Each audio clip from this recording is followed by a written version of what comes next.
Alright, well today's Friday, decided to go get a Frappuccino, help get through the day, and decided to make a little custom mix. Came out really good, and I'm curious what you guys might have come up with for custom mixes. This was a caramel ribbon crunch Frappuccino, and decided to have them add Java chip. So they added some Frappuccino chips. Thing is delicious, and gonna help me get through Friday, survive to the weekend.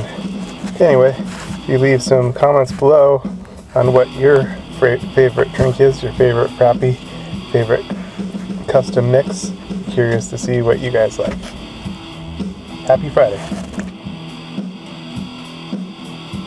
Oh man, Saturday. Got another one. Same deal. This is Kung Fu Maintenance, and I'm a coffeeholic. What can I say?